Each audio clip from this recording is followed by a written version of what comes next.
Bien, buenos días. Hoy vamos a hablar de la sal y las enfermedades cardiovasculares. Entonces, bueno, en primer lugar, queremos despejar ese mito que hay de la sal es mala por definición y, por lo tanto, se debe, diríamos, de evitar ante una enfermedad cardiovascular incluso hasta antes de tenerla, ¿no? Entonces, aquí queremos puntualizar, queremos decir lo que es la sal, tenemos que primero decir la composición de la sal, los tipos de sales que estamos ingiriendo y decir que la sal per se no es mala y no va a producir enfermedad cardiovascular. En primer lugar, tipos de sal. La sal que estamos ingiriendo normalmente son sales procesadas, son sales refinadas que tienen un alto contenido de sodio, de cloruro sódico. Por lo tanto, son sales que el sodio es el elemento fundamental y es el que retiene el agua en el organismo, ¿no?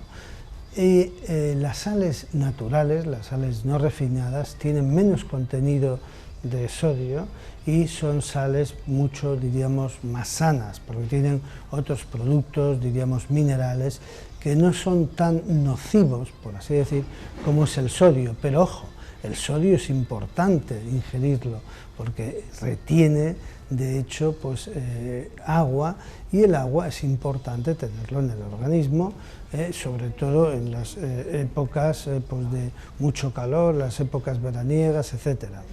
Otra cosa diferente es cuando el paciente pues, es ya un hipertenso o el paciente tiene una enfermedad cardiovascular, tiene insuficiencia cardíaca, y en estos casos sí es muy importante la restricción de sal. La restricción de sal y que no tomen, ¿no?, pues, contenidos de sal por encima de una determinada cantidad. ¿Y qué es lo que le decimos a estos pacientes?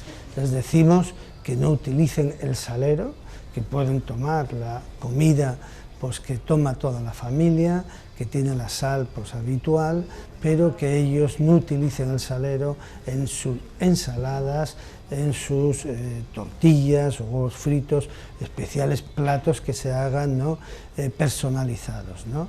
Esa es la recomendación que hacemos con la sal. Pero también cuando hablamos de la sal, hablamos del cloruro sódico y de otros minerales que contiene la sal, hablamos de la sal refinada, no debemos de olvidar que los alimentos procesados, y que son muchos en las dietas y en los tipos de alimentación del mundo, diríamos, ahora occidental y desarrollado, tiene unos altos contenidos de sal y que pasan desapercibidos. Y eso es muy importante que ustedes lo sepan. Por otro lado, cuando hablamos del sodio, del cloruro sódico de la sal, tenemos que hablar también del potasio. El potasio es el otro elemento que normalmente no está en la sal, está en muy pocas cantidades y que tiene que balancearse con el sodio. Entonces, realmente no debemos de hablar solo del sodio de la sal, sino tenemos que hablar de la sal y del potasio. ¿Y qué es el potasio?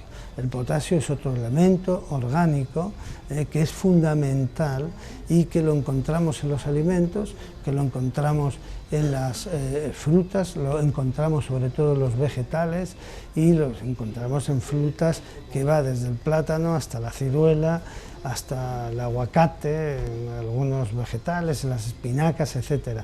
Entonces, lo que sí es importante es comer una cantidad de potasio pues que incluso supere del orden de 3, 4 y 5 veces lo que tomamos de sal. Hay estudios donde dicen que nuestros antepasados del Paleolítico pues, tomaban del orden de 5 o 6 veces más potasio que sodio, que sal. Hoy en día en el mundo occidental, en concreto en Estados Unidos, ya hay estudios que demuestran que estamos comiendo, estamos ingiriendo igual cantidad de potasio que de sal, y eso sí que es un mal balance, y eso sí que es, diríamos, malo para las enfermedades cardiovasculares y sobre todo es malo para los pacientes que ya sufren la enfermedad cardiovascular, bien en forma de hipertensión o bien en forma ya de daño a nivel del corazón, ¿no?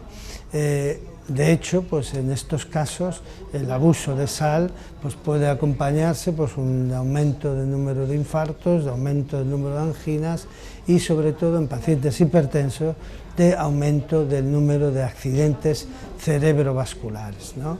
Y esto es, diríamos, el mensaje que tienen ustedes que llevarse hoy respecto a la sal. La sal per se no es dañina, sí es el abuso de sal, sobre todo la sal refinada, la sal que viene incorporada en los alimentos procesados y sobre todo cuando la sal, estamos hablando de la sal en un paciente con una enfermedad cardiovascular ya contraída o en un paciente hipertenso, donde ahí sí que hay que tomar medidas de restricciones de sal. Muchas gracias por su atención.